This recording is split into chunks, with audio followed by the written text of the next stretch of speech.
Very good morning all of you. सम्मानित मंच, पधारे हुए अतिथिगण, आयुष विभाग के समस्त अधिकारी एवं कर्मचारीगण, आज जो मेरा विषय है पंचकोश एवं होम्योपैथी, ये दो अलग अलग सब्जेक्ट हैं। एक का विषय बिल्कुल अलग है और दूसरे का विषय बहुत अलग है। या यूँ कहें कि अभी तक पंचकोश और होम्योपैथी को एक साथ हमने कभी देखा नहीं है। मैंने थोड़ी सी मेहनत करी है और इन दोनों विषय में क्या समानताएं हैं और कहाँ पर ये एक दूसरे से मैच करते हैं, ऐसा कुछ टॉपिक मैंने बनाकर आपके लोगों के लिए तैयार किया है, जो मैं आपके सामने यहाँ पर प्रस्तुत करूँगा। सेशन शुरू करने से पहले मैं होम्योपैथी के जनक, फादर ऑफ होम्योपैथी, जिनकी तस्वीर आप सभी के सामने लगी हुई है, doctor Christian Friedrich Samuel Hahnemann को मैं नमन करता हूँ। साथ ही मैं मेरे आध्यात्मिक गुरु भगवान बुद्ध को मैं नमन करता हूँ। साथियों, विषय शुरू करेंगे उसके पहले हम होम्योपैथी का जो बेस है, फाउंडेशन है, उसके बारे में थोड़ी सी जानकारी मैं आपको दूंगा। होम्योपैथी में 3 शब्द है जो बहुत ही महत्वपूर्ण है। पहला है सोरा, दूसरा साइकोसिस और तीसरा सिफिलिस। होम्योपैथी की जो डिग्री हम करते हैं उनमें ये फर्स्ट ईयर से लगाकर लास्ट ईयर तक इन 3 शब्दों की बड़ी महत्वपूर्ण स्थिति रहती है। पूरी होम्योपैथी इन 3 शब्दों के आसपास ही चलती है। अगर हम इन 3 शब्दों को मॉडर्न मेडिसिन के साथ में कंपेयर करें कि आज की जो मॉडर्न मेडिसिन है वो इन शब्दों को कहाँ फिट होता है, तो हम देखेंगे कि हमारे शरीर के अंदर जो हमारा डिफेंस मैकेनिज्म है, जो रोगों से लड़ने की जो शक्ति है, उन शक्ति की अलग अलग स्टेज को ही इन 3 शब्दों में पिरोया गया है: सोरा, साइकोसिस और सिफिलिस। अब हम थोड़ा सा इसको डीप में देखेंगे। सोरा क्या होता है, साइकोसिस क्या होता है और सिफिलिस क्या होता है, यानी कि डिफेंस मैकेनिज्म की कौन कौन सी ये स्टेज होती है। साथियों, पहला शब्द आया है सोरा। सोरा एक्चुअल में होता क्या है? हम लोग होम्योपैथी में पढ़ते हैं, लेकिन अगर हम इसको मॉडर्न साइंस से अगर इसको कंपेयर करें तो सोरा का सिंपल अर्थ होता है इन्फ्लामेशन। जितनी भी हमारे शरीर में डिजीज़ होती है, उन डिजीज़ के साथ में एक शब्द लगा होता है आइटिस, जैसे फेरेंजाइटिस, लेरेंजाइटिस, टॉन्सिलाइटिस, सिस्टाइटिस वगैरह वगैरह।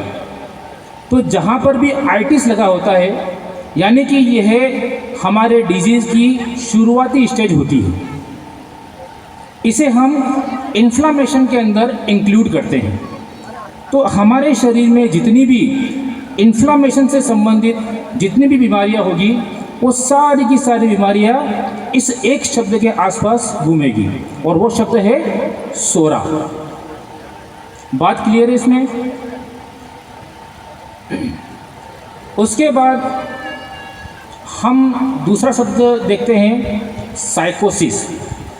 साथियों, जब इन्फ्लामेशन रिकरेंट होता है, बार बार इन्फ्लामेशन होता है, तो हमारी जो बॉडी है वो एक तरीके का रिएक्शन करती है और उस इन्फ्लामेशन को रोकने के लिए खुद के सरफेस एरिया को बढ़ाती है। उदाहरण के लिए, किसी को बार बार जुकाम होता है ना, यानी कि क्या हो रहा है, इन्फ्लामेशन जो है वो रिकरेंट हो रहा है। अब उस रिकरेंट इन्फ्लामेशन को बॉडी का जो डिफेंस मैकेनिज्म है वो ठीक करने की कोशिश करता है।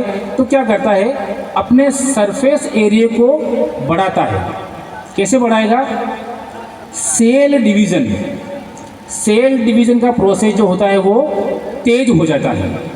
जैसे बार बार जुकाम हो रहा है, उसके बाद कुछ दिनों बाद हम देखते हैं कि नेज़ल पॉलिप डेवलप हो गए। तो ये जो सेकंड स्टेज होती है डिजीज़ की, जिसके अंदर डिफेंस मैकेनिज्म अपनी ग्रोथ को, अपना सरफेस एरिया बढ़ा रही है, ये सेकंड स्टेज जो होती है ये साइकोसिस कहलाती है। जहाँ पर भी हमारे शरीर में ग्रोथ होती है, कोई बिनाइन ट्यूमर हो गया, कोई पॉलिप हो गया, स्टोन फॉर्मेशंस हो रहे हैं, जहाँ पर भी ग्रोथ हो रही है वो सारी की सारी ग्रोथ जो है वो किस में आएगी? जो सेकंड पार्ट है डिफेंस मैकेनिज्म का, यानी कि साइकोसिस। बात समझ में आई? इस साइकोसिस को हमने दो पार्ट में डिवाइड किया है। पहला होता है हाइपर साइकोसिस और दूसरा होता है हाइपोसाइकोसिस।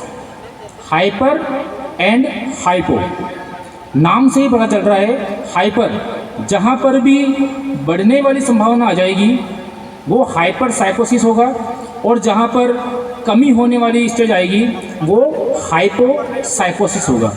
जैसे हम कई बार ब्लड टेस्ट करवाते हैं, हम देखते हैं कि थायराइड बढ़ा हुआ है, हम देखते हैं कि लिपिड प्रोफाइल जो है उसमें कोलेस्ट्रॉल बढ़ा हुआ है। इस तरीके से अलग अलग जो ब्लड टेस्ट है उसकी रिपोर्टिंग के अंदर हम देखते हैं कि जो नॉर्मल रेंज होने चाहिए उस नॉर्मल रेंज से चीज़ें जो है वो बढ़ी हुई है।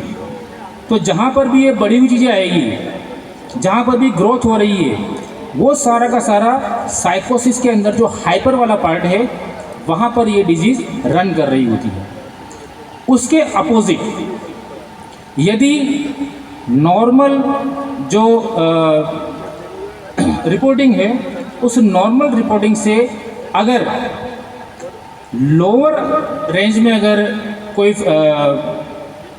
इन्वेस्टिगेशन चला जाता है, जैसे हाइपोथायरॉयडिज्म, राइट। हाइपोथायरॉयडिज्म क्या हो रहा है कि जो थायराइड का जो नॉर्मल रेंज होना चाहिए उस रेंज से जो हार्मोन्स है वो डाउन चले गए। तो ये डाउन चलने वाली जो प्रोसेस है डिफेंस मैकेनिज्म की, ये आएगी हाइपोसाइकोसिस में। तो पहली जो डिजीज़ है वो सोरिक फेज में चलती है, जिसके अंदर इन्फ्लामेशन होता है। फिर सेकेंड फेज के अंदर जो डिफेंस मैकेनिज्म है वो बॉडी के अंदर ग्रोथ डेवलप करता है, जिसको हमने दो पार्ट में डिवाइड किया गया है, हाइपर साइकोसिस और हाइपोसाइकोसिस। अब इसी डिफेंस मैकेनिज्म में तीसरी स्टेज आती है। तीसरी स्टेज कौन सी आती है? जब बॉडी को ये लगता है कि अब जो बार बार इन्फ्लामेशन हो रहा है और जो मैंने सेल डिवीज़न को बढ़ाया था, सरफेस एरिया को बढ़ाया था, उससे भी ये रुक नहीं रहा है, तब बॉडी क्या करती है? उस एरिया को डिस्ट्रॉय करने की कोशिश करती है। ये बॉडी का डिफेंस मैकेनिज्म है। यहाँ क्या करेगी बॉडी? उस एरिया को डिस्ट्रॉय करने की कोशिश करेगी। जैसे हम देखते हैं बेड सोर, ऑटोमेटिकली बॉडी के अंदर सेल्स जो है वो ख़त्म होना शुरू हो रहे हैं। नेक्रोसिस है ना, जहाँ पर भी सेल्स डिस्ट्रक्शन शुरू हो जाता है, ये लास्ट वाली तीसरी स्टेज आती है, इसे बोलते हैं सिफिलिस। कौन सी स्टेज है ये? सिफिलिस। तो ये जो तीनों स्टेज मैंने बताई आपको, सोरा, साइकोसिस और सिफिलिस, ये तीनों ही स्टेज बॉडी का डिफेंस मैकेनिज्म है और डिफेंस मैकेनिज्म की अलग अलग स्टेज है। अब हम जो हमारा विषय है पंचकोश एवं होम्योपैथी, इसके बारे में हम चर्चा करेंगे। पंचकोश ये एक आध्यात्मिक क्षेत्र है। पंचकोश आध्यात्मिक क्षेत्र है। जब हम आध्यात्म के अंदर स्टडी करते हैं तो वहाँ हमें इन पंचकोश के बारे में जानकारी मिलती है। दूसरी ओर होम्योपैथी ये एक चिकित्सा पद्धति है, लेकिन मैंने कोशिश करी है कि आध्यात्म और होम्योपैथी इनमें क्या सिमिलरिटी है, क्या समानताएं है, वही मैं आपके सामने यहाँ पर प्रेजेंट करूँगा। एक बात और है कि जब हम आध्यात्म के अंदर पंचकोश को पढ़ते हैं, वहाँ का मटेरियल और यहाँ के मटेरियल में थोड़ा सा अंतर होगा, क्योंकि मैंने इसको होम्योपैथी और डिजीज से कंपेयर करते हुए तैयार किया है। तो आप इसको समझिएगा। पंचकोश में पहला कोश आता है अन्नमय कोश। इसको फिजिकल बॉडी से भी रिप्रेजेंट किया जाता है। जैसा कि इसका नाम है अन्नमय, अन्न का मतलब क्या हो गया? फूड, भोजन, राइट। फूड क्या है? मटीरियल पार्ट, जो हम डेली हमारा इंटेक होता है, हम खाना खाते हैं, मटीरियल पार्ट है। तो ये जो मटीरियल पार्ट है, अब इस अन्नमय कोश पर डिजीज़ कैसे आएगी? हम कहते हैं कि जैसा अन्न वैसा मन, है ना।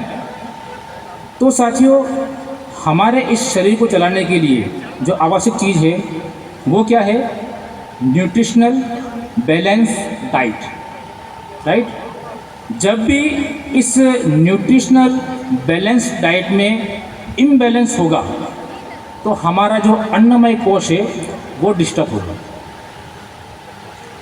उदाहरण के लिए, हम कहीं बाहर घूमने गए, बाहर होटल में खाना खाया, लेकिन वो जो खाना था वो अनहाइजीनिक था। हमने खा लिया और अगले दिन हमारा पेट खराब हो गया, किसी को डायरिया हो गया, किसी को वोमिटिंग हो गई, किसी को अनईजीनेस फील हो रही है। तो ये सारा क्यों हो रहा है? अनहाइजीनिक फूड की वजह से। तो जो हमारा पहला पॉइंट है अन्नमय कोश, वो किस तरीके से काम कर रहा है वो थोड़ा सा यहाँ समझने की बात है। तो पहला क्या आ गया? अनहाइजीनिक फूड जो हमने इंटेक किया, और इंटेक करने के बाद में हमारे शरीर के अंदर डिजीज़ डेवलप हुई। इस लेवल पर होम्योपैथी का जो रोल है वो सिर्फ यही है कि पेशेंट को ये एडवाइस दी जाए कि हेल्दी खाना खाना है और 2 दिन वेट कर ले, क्योंकि हमारा जो बॉडी का डिफेंस मैकेनिज्म है वो खुद इस चीज़ को हील करने की कोशिश करे। अननेसेसरी मेडिसिन लेने की यहाँ पर आवश्यकता नहीं होती है। दूसरा, केमिकल और जंक फूड। हम देखते हैं कि आजकल छोटे बच्चे, बड़े भी इसके आदी हो चुके हैं जंक फूड खाने के लिए। सप्ताह में 2 बार 3 बार बाहर जाना है, डोसा खाना है, पिज़्ज़ा खाना है ना, पाव भाजी खानी है, बर्गर खाना है। इन पर निर्भरता बढ़ती जा रही है। ये जंक फूड है। जंक फूड ऐसा फूड होता है जिसमें न्यूट्रिशन की बहुत ज़्यादा कमी होती है। हमारे शरीर को जो न्यूट्रिशन चाहिए, एक बैलेंस डाइट चाहिए, वो उस जंक फूड से प्रॉपर हमें मिल नहीं पाता है। और जब हम उस पर निर्भर हो जाएंगे तो डेफिनेटली हमारा जो अन्नमय कोश है वो डिस्टर्ब होगा। उसके बाद हम देखते हैं कि हमारा जो देश है भारत, इस भारत में एक बड़ी समस्या है, वो है गरीबी। एक सामान्य व्यक्ति को जो बैलेंस डाइट चाहिए, न्यूट्रिशनल डाइट चाहिए, हम देखते हैं कि आर्थिक कमजोरी की वजह से कई सारे क्षेत्रों में गरीबी की वजह से वो बैलेंस डाइट, वो न्यूट्रिशनल डाइट प्रॉपर मिल नहीं पाती है। और इसकी कमी की वजह से हम देखते हैं कि कई तरीके की न्यूट्रिशनल डेफिशिएंसी संबंधित डिजीज़ हमारे शरीर में डेवलप होती है।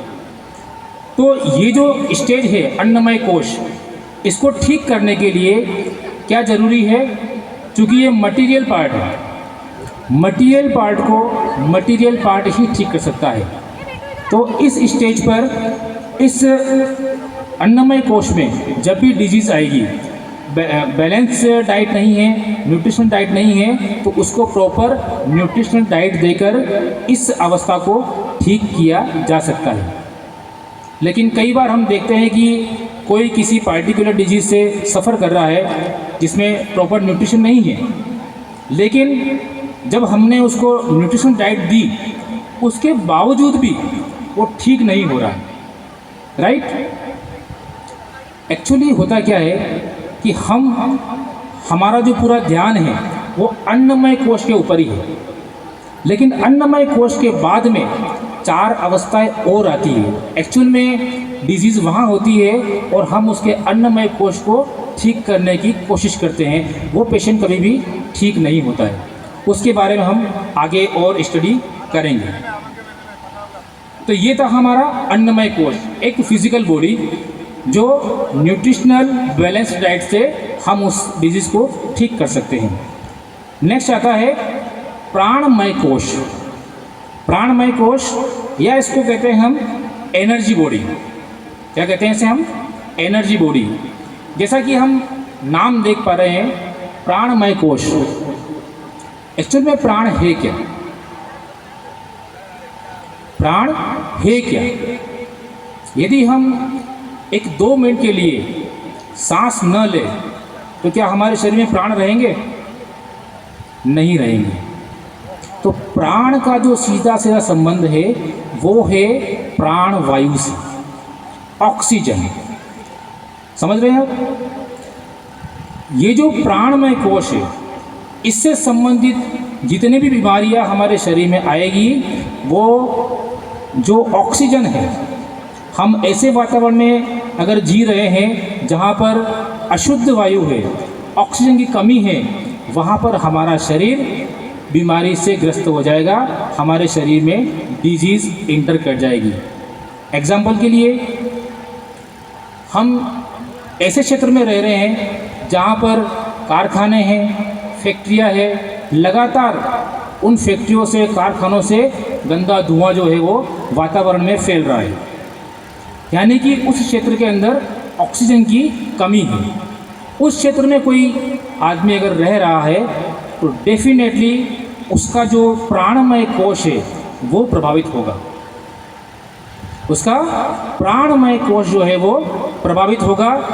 ऐसे पेशेंट को यदि आपके पास कोई आता है तो सीधा उससे एक ही बात करनी है कि भैया अपना जो वातावरण है आसपास का, या तो उसे बदलो या अपनी जगह बदलो। जब तक आप वहाँ पर रहोगे आप ठीक नहीं हो सकते। क्यों?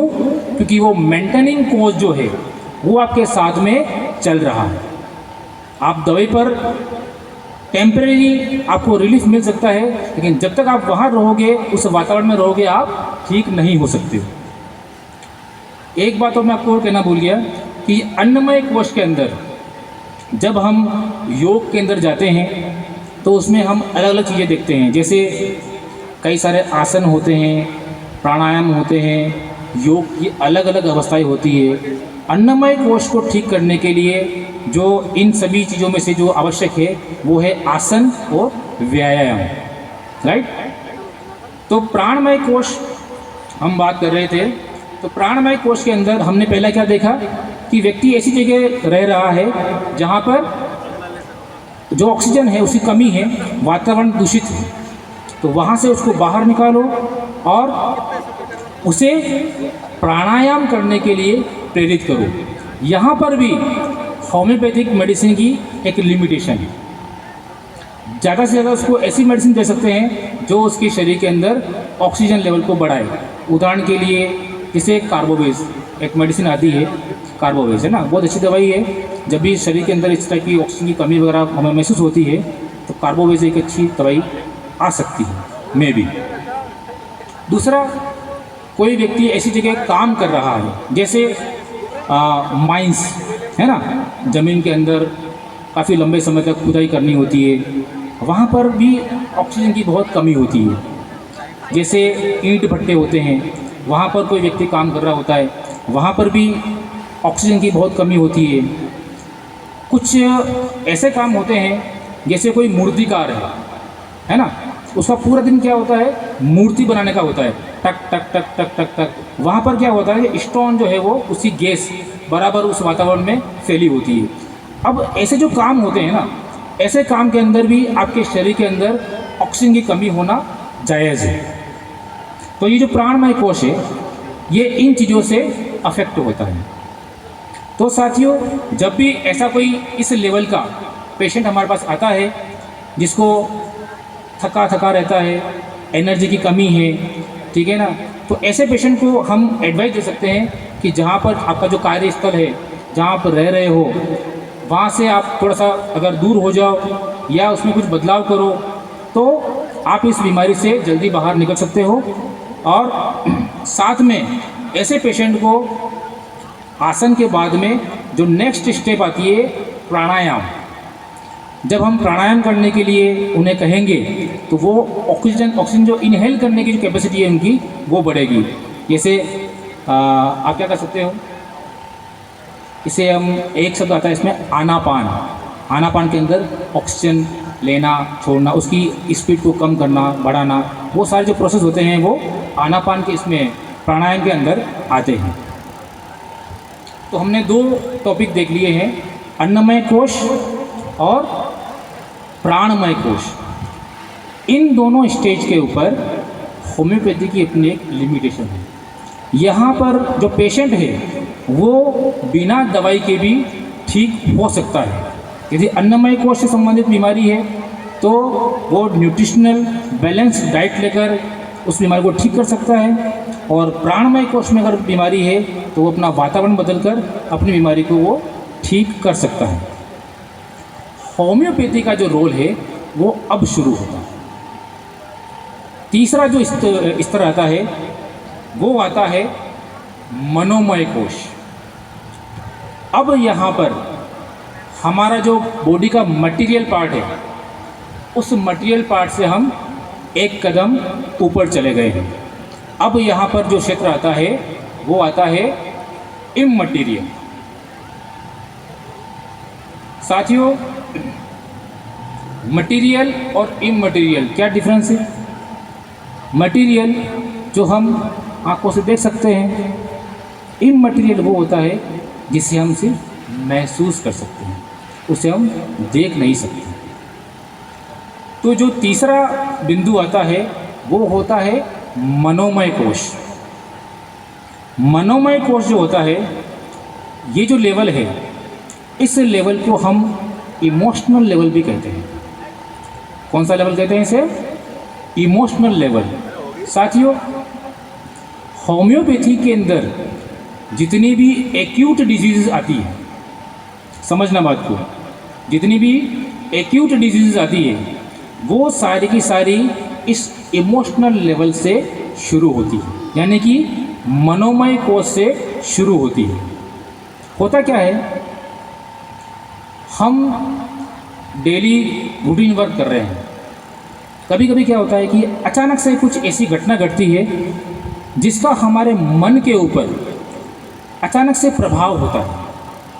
उदाहरण के लिए, एक छोटा बच्चा है, शाम का समय है और वो अपने कमरे के अंदर खेल रहा है, लाइट आ रही है, ठीक है ना, उजाला है हल्का हल्का, अकेला खेल रहा है।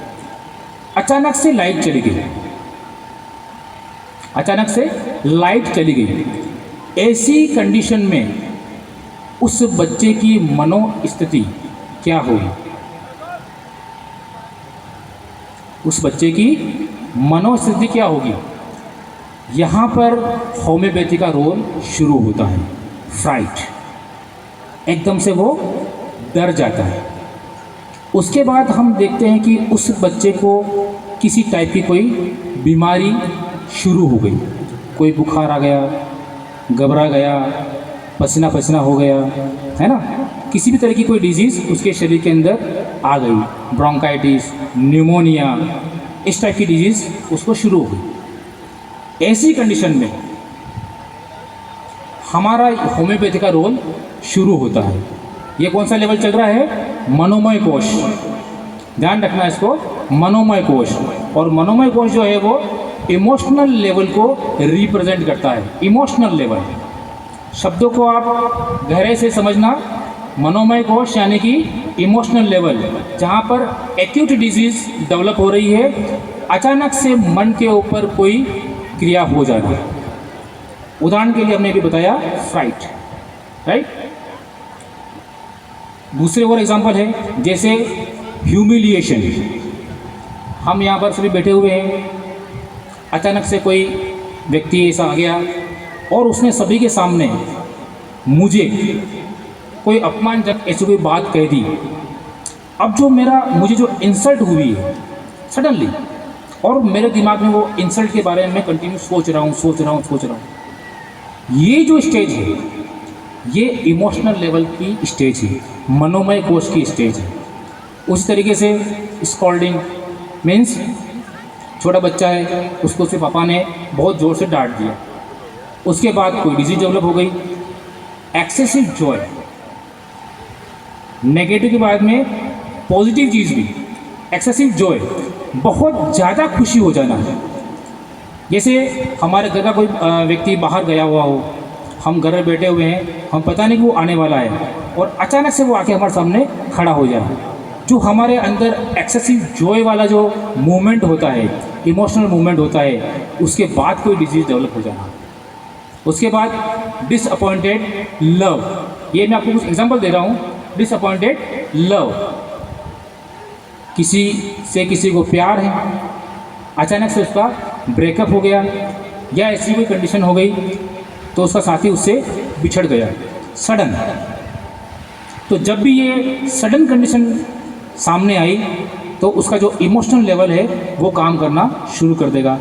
बैड न्यूज़, हम बैठे हैं, किसी ना कोई ऐसी खबर सुना दी, हमारे कोई ख़ास मिलने वाले रिलेटिव हैं, बहुत क्लोज हैं, अचानक से उनकी कोई बुरी खबर हमारे सुनने में आ गई तो हमारा मन एकदम से विचलित हो गया। एंगर, किसी चीज़ को लेकर बहुत तेज़ गुस्सा आना, उसके बाद में हमारा जो मन है वो विचलित हो रहा है। तो ये जो सारी स्टेज है ये इमोशनल लेवल है। कौन सा लेवल है ये? Emotional level. ये मनोमय कोश के अंदर आता है। बात समझ गए आप लोग? अब एक्चुअली इसमें हो क्या रहा है, ये जो इमोशनल लेवल जो आया है, जो फैक्टर अफेक्ट हुए हैं, इसमें हो क्या रहा है उसे समझना बहुत ज़रूरी है। साथियों, जब भी हमारे शरीर के अंदर इमोशनल लेवल अफेक्ट होता है, हमारे शरीर के अंदर हमारे शरीर की जो बायोकेमिस्ट्री है उस बायोकेमिस्ट्री के अंदर बदलाव आएगा। उदाहरण के लिए फ्राइट, जो डर का माहौल तैयार हुआ किसी कारण से अचानक, जैसे ही हमारे मन में डर पैदा हुआ, हमारे शरीर के अंदर कुछ ग्लैंड्स होते हैं जो हार्मोन्स सिक्रेट करते हैं, तो कुछ हार्मोन्स सिक्रेट होना एक्सेसिव में होना शुरू हो जाता है। जैसे फ्राइट होगा तो कौन कौन से हार्मोन्स हमारे शरीर के अंदर एक्सेस कंडीशन में रिलीज होना शुरू हो जाते हैं, वो है एड्रेनलिन और नॉर एड्रेनलिन, राइट। तो ये एक्सेस कंडीशन में हमारे शरीर में डेवलप होना शुरू हो जाएंगे, सिक्रेशन होना शुरू हो जाएंगे। उसी तरह से जो एंगर वाला फैक्टर है, इस एंगर वाले फैक्टर के अंदर एड्रेनलिन, कोर्टिसोल जो हार्मोन्स है वो एक्सेस कंडीशन में सिक्रेशन होना शुरू हो जाएंगे। एक्सेसिव जॉय के अंदर डोपामिन, सेरोटोनिन, एंडोर्फिन, इस तरह के जो हार्मोन्स है वो एक्सेस मात्रा में रिलीज होना शुरू हो जाएंगे। जैसे ह्यूमिलेशन, किसी का ह्यूमिलेशन हुआ है, ऐसी कंडीशन में एड्रेनलिन हार्मोन्स। तो कुछ हार्मोन्स होते हैं हमारे शरीर में जो इन इमोशनल फैक्टर्स अफेक्ट होने पर एक्सेसिव कंडीशन में रिलीज होना शुरू हो जाते हैं। ये तत्काल हो रहा है, इधर हमारे माइंड पर अफेक्ट आया और उधर हमारे हार्मोनल सिस्टम ने अपना काम करना शुरू कर दिया, राइट। तो हमारी जो बायोकेमिस्ट्री है उसमें डिस्टर्बेंस होना शुरू हो गया। साथियों, होम्योपैथी में जो सब्जेक्ट है रेपर्टरी, उसमें हजारों सिम्टम्स, उन हजारों सिम्टम्स में कोई पेशेंट हमारे पास आता है तो हमें क्या सिम्टम लेना है ये हमें आना चाहिए, राइट। जब हम इस पंचकोश की बात करते हैं और इस मनोमय कोश की बात करते हैं तो हमें एक पॉइंट इजीली समझ में आता है कि जब भी कोई एक्यूट डिजीज़ वाला पेशेंट हमारे पास आया है तो हमें कौन सा रूब्रिक उठाना है? Elements from. कौन सा रूब्रिक उठाना है? Elements from. यानी कि ये जो डिजीज़ शुरू हुई है उसके जस्ट पहले इसके इमोशनल लेवल को किस एलिमेंट ने डिस्टर्ब किया, राइट। तो एलिमेंट्स फ्रॉम जो है रूब्रिक वो इस मनोमय कोश के लिए बहुत ही इम्पोर्टेंट है। अगर हमने एलिमेंट्स फ्रॉम नहीं लिया और उसका कॉन्स्टिट्यूशन लेकर उसको दवाई देने की कोशिश करेंगे तो आपका केस फेल भी हो सकता है। तो ये जो मनोमय कोश वाली स्टेज है, इमोशनल लेवल वाली स्टेज है, यहाँ पर elements from is very very very important. तो हमने कुछ एलिमेंट्स हमने पहले भी देखे थे, fright, humiliation, scolding, excessive joy, disappointed love, bad news, anger, ऐसे बहुत सारे एलिमेंट्स हमें हमारी रेपर्टरी के अंदर देखने को हमें मिल जाएगी, राइट। साथियों, हमने जो भी मनोमय कोश देखा है इसको हम ऐसे भी समझ सकते हैं जैसे हमारा देश है भारत, और इस भारत के अंदर एक आर्मी है। उस आर्मी का रोल क्या है? सरहद के ऊपर जो बॉर्डर है हमारा, वहाँ पर निगरानी रखना कि बाहर से कोई आतंकवादी या किसी दूसरे देश की सेना हमारे इस देश के अंदर प्रवेश न कर जाए, कोई अटैक न कर दे, राइट। यही होता है। लेकिन अगर क्या होता है, कभी कभी हमारे देश के अंदर भी कुछ ऐसी घटनाएं घट सकती है, जैसे कहीं पर अर्थक्वेक आ गया, राइट। तो वो जो सेना है, अर्थक्वेक कैसा है? अचानक, सडन। तो जो देश को चलाने वाली सरकार होती है वो आदेश देती है कि भैया जो सैनिक है उनको कुछ समय के लिए इस क्षेत्र में लेकर आओ, क्योंकि यहाँ पर एक बड़ा हादसा हो गया है। तो वो जो सेना के सैनिक होते हैं वो कहाँ आ जाते हैं? अर्थक्वेक को रिपेयर करने के लिए, कि यहाँ पे कोई जनहानि तो नहीं हुई है, कितने नुकसान हुआ है, उसको ठीक करने के लिए सेना को बुला लिया। अब सेना को यहाँ बुलाया तो उस समय क्या होगा? हमारी सरहद है वहाँ पर सैनिकों की थोड़ी सी कमी हो जाएगी। जैसे ही कमी हुई तो ये मौका क्या होता है, जो बाहर के जो लोग होते हैं, आतंकवादी है, दूसरे देश की जो सेना है, उनको मौका मिलते ही वो क्या करेंगे? हमारे देश के अंदर एंटर कर जाएंगे, राइट। सेम प्रोसेस मनोमय कोश में भी हो रहा है।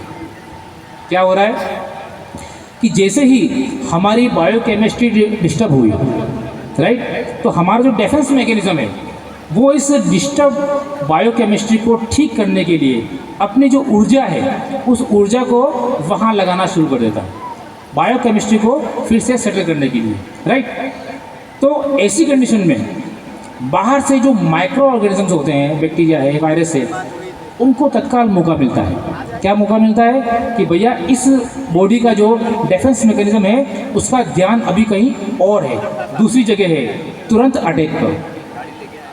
तब हमारे शरीर में बाहर से जो माइक्रो ऑर्गेनिज्म है वो इंटर कर पाते हैं। अदरवाइज जब तक हमारी बॉडी जो है वो हेल्दी बॉडी है, ये बाहर से बैक्टीरिया, वायरस वगैरह जो है, माइक्रो ऑर्गेनिज्म जो है वो हमारी बॉडी में इंटर नहीं कर पाते हैं, तब तक हमारी बॉडी हेल्दी रहती है। लेकिन जैसे ही ये इमोशनल फैक्टर्स हमारे मन को प्रभावित करते हैं, वैसे ही बायोकेमिस्ट्री हमारी डिस्टर्ब होती है, और डिस्टर्ब होते ही हमारी जो एनर्जी है वो उस डिस्टर्ब बायोकेमिस्ट्री को मैनेज करने में लगती है, और बाहर से जो माइक्रो ऑर्गेनिज्म है, बैक्टीरिया, वायरस जो भी है, वो हमारे शरीर पर अटैक करते हैं और हमारे शरीर को बीमार कर देते हैं। ये जो स्टेज है, इस स्टेज के अंदर योग की तीसरी अवस्था काम करती है, जो हमने पहले पढ़ा था अन्नमय कोश। उस अन्नमय कोश में फिजिकल बॉडी थी, तो वहाँ पर आसन और व्यायाम काम कर रहा था, राइट। फिर हमने दूसरा लेवल देखा प्राणमय कोश। वहाँ पर शरीर के अंदर ऑक्सीजन की कमी हो रही थी, तो प्राणायाम ने काम किया, अनुलोम विलोम जो भी आप कर सकते हो शरीर के अंदर ऑक्सीजन लेवल बढ़ाने के लिए, वो काम किया। लेकिन अब यहाँ पर फिजिकल बॉडी नहीं है, राइट। अब यहाँ पर इममटेरियल पार्ट आ गया है, मन। और मन क्या है? अचानक से डिस्टर्ब हुआ है।